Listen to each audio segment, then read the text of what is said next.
안녕하세요, 슈립입니다.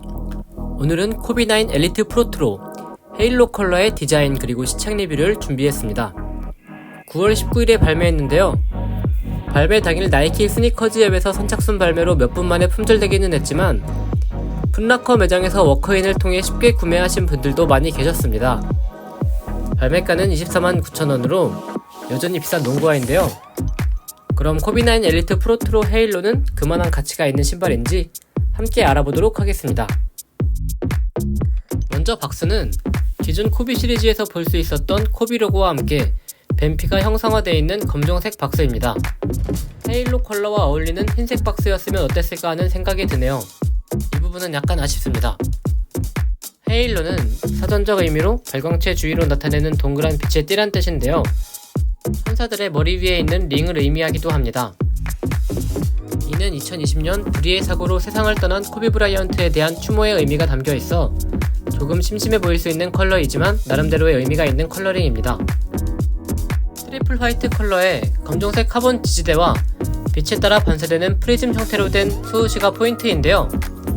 실제로 보면 플라이니트로 된 바디는 살짝 아이보리 톤을 띠고 있고 카메라로 찍었을 땐 약간 푸르딩딩한 느낌이 있습니다. 완벽하게 새하얗지 않은 것이 오히려 더 매력적으로 느껴지는데요. 카본 지지대가 검정색으로 들어가 있어서 그나마 덜 심심하지 않나 싶습니다. 카메라로 표현이 되는지는 잘 모르겠는데 실제로 보면 프리즘처럼 표현된 스우시가 꽤 예쁩니다. 코비9 엘리트 버전에선 나이키에서 플라이니트가 사용된 최초의 농구화로 알려져 있는데요. 보기와는 다르게 뻣뻣한 느낌이 있습니다. 바피 전체를 두르고 있는 플라이니트가 부드러운 느낌보다는 약간은 단단한 느낌이라고 보시면 됩니다. 일반적인 니트 재질보다는 신축성은 덜한 것 같습니다. 카본 패턴이 잘 표현되어 있는 카본 플레이트 지지대는 혼자만 검정색으로 되어 있어서 디자인적으로 포인트가 되어주기도 하는데 이 지지대 때문인지 신발을 뒤틀어보면 잘 뒤틀리지 않습니다. 아무래도 제대로 된 역할을 하고 있는 것 같습니다. 코비9의 가장 큰 특징 중 하나가 거의 직각에 가까운 뒤꿈치 부분인데요. 러닝화나 다른 농구화에서 둥글게 처리된 것을 쉽게 볼 수가 있는데 비해서 조금은 둔탁하게 보이는 것은 사실입니다. 특히 달릴 때 걸리지 않을까 하는 우려가 있는데 이전에 발매했던 EM 버전을 신었을 때는 크게 느끼지 못했던 부분입니다만 엘리트는 어떤지 궁금하네요. 엘리트 버전이 EM 버전보다는 전반적으로 단단한 느낌이 있어서 이 부분이 안 좋게 작용하진 않을까 살짝 우려스러운 부분이 있습니다. 위쪽에서 보시면 아웃리거를 보실 수가 있는데요. 코비 시리즈가 사탄에서부터 극단적으로 낮은 로우컷을 추구하면서 바깥쪽 안정성을 위해 계속해서 아웃리거를 강조하고 있었는데요. 코비9에서도 마찬가지였습니다. 아웃리거가 꽤 튀어나와 있어서 바깥쪽으로 디딜 때의 안정성은 괜찮을 것으로 보여집니다. 코비9의 가장 큰 장점은 아무래도 뛰어난 접지력인데요. 코비9 EM 오리지널 버전이 레딧의 농구화 데이터베이스에 있는 457개의 농구화 중에서 97점으로 1등인데 EM 버전과 엘리트 버전의 아웃솔은 똑같이 생겼습니다. 발바닥이 압력 패턴을 등고선처럼 맵핑하여 표현되어 있는데 보시는 것처럼 패턴이 얇기 때문에 내구성은 약하지만 뛰어난 접지력을 보여줍니다. 이번 프로트로 버전에선 내구성이 조금 보완되었을지 궁금하네요. 이 부분은 아무래도 여러 차례 게임을 뛰어보고 난 뒤에 알 수 있을 것 같습니다. 혀가 살짝 높게 올라와 있는데 이 부분은 아무래도 호불호가 있을 수 있을 것 같습니다. 혀에는 코비 시그니처와 로고가 있는데 로고도 스우시와 마찬가지로 프리즘 처리가 되어 있어서 빛의 각도에 따라 살짝씩 다른 색을 보여주고 있습니다. 코비9의 쿠션은 리액트로 된 드로빈 인솔이 담당하고 있습니다. 인솔을 빼보면 상당히 두꺼운 리액트 인솔을 볼 수 있는데요. 윗부분에 돌기로 처리되어 있어서 발이 신발 안에서 놀지 않도록 되어 있습니다. 리닝 감마가 이런 식으로 되어 있는데 신을 때 발이 잘 안 들어가는 불편함이 있어서 개인적으로 선호하는 세팅은 아닙니다. 오리지널 버전에선 루나론으로 되어 있었는데 프로트로에선 리액트로 변경되어서 무게가 다소 올라갔다는 얘기가 있었는데요. 인솔의 무게만 재봤을 땐 270 사이즈 기준으로 62g이었고 오리지널 EM 버전의 루나론 인솔은 46g이었습니다. 신발 전체의 무게를 재봤을 때는 270 사이즈 기준 385g이었고 오리지널 EM 버전은 389g이었습니다. 방향성이 강점이었던 코비5나 코비6와는 조금 다른 모습을 보여주고 있습니다. 인솔을 제거한 내부 모습입니다. 고가의 신발답게 마감은 깔끔해 보이는데 드롭인 인솔이 미드솔 역할도 함께하고 있기 때문에 인솔을 제거하면 바로 밑창이 느껴지고 거의 맹탕인 신발이 됩니다. 얼마 전 올렸었던 쿠션 테스트를 해보았습니다. 쿠션이 물러서 충격 흡수가 뛰어날수록 높게 튀어오르는데 높게 튀어오르지는 않는 걸 보니까 리액트 인솔이 그렇게 무른 쿠셔닝은 아닌 것 같습니다. 이 부분은 시착 리뷰에서 더 자세히 다뤄보도록 하겠습니다. 방구석 착화기인 만큼 집에서 시작해보았는데요.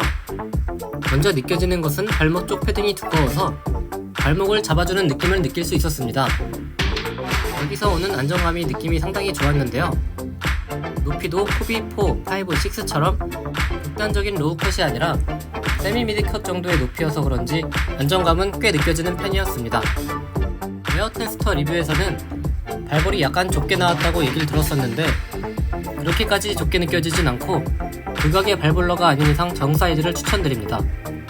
이 정도면 어느 정도 발볼이 있는 분들도 정 사이즈로 커버가 될 것 같습니다. 리액트로 바뀐 쿠션에 대해 말씀을 드려보자면 생각보다는 쿠셔닝이 잘 느껴집니다. 전에 런닝화에 쓰였던 리액트보다는 더 탄탄한 느낌이 강하고 반발력도 꽤 많이 느껴지는데요. 시착했을 때 가장 큰 장점으로 느껴지는 것은 이 리액트가 전장으로 깔려있기 때문에 중족부에서도 쿠션이 느껴지는 부분이었습니다. 중족부에서도 충격을 잡아주는 느낌이 있었습니다. 전반적인 시착 느낌을 말씀드려보자면 세미 미드컷 높이의 발목 쪽 두꺼운 패딩이 많이 느껴졌고 플라이니트의 가피가 전반적으로 조금 단단한 느낌이 있지만 유연해서 피팅은 꽤 편안한 느낌이 있었습니다. 또한 아웃리거로 인해 전반적으로 아웃솔의 너비가 꽤 넓기 때문에 전반적으로 안정감이 많이 느껴졌습니다. 마지막으로 접지력인데요. 집에서 신어본 것이기 때문에 큰 의미는 없을 수도 있겠지만 방바닥에선 좋은 접지력을 보여줬습니다. 직각처럼 보이는 뒤꿈치 부분도 격렬하지 않은 움직임에선 큰 이질감은 없었는데 이 부분은 경기를 뛰어봐야 좀 더 자세히 알 수 있을 것 같습니다. 아웃솔의 내구성도 좋아졌는지 한번 체크를 해보고 싶네요. 코비 9 엘리트 프로트로 로우의 전체적인 느낌을 말씀드려보자면 실물이 생각보다 예쁘다는 점이었고 시착해봤을 때의 느낌은 가장 인기가 많고 코비 시리즈의 아이덴티티라고 할 수 있는 코비 5, 6, 8이 주는 경량성과 날카로움은 느낄 수 없는 대신 편안한 피팅과 적당한 쿠셔닝이 전반적으로 안정감이 느껴지는 농구화였습니다. 전에 코비 9 EM 버전의 오리지널을 많이 신었었는데 엘리트 버전은 저도 처음 신어보는데요.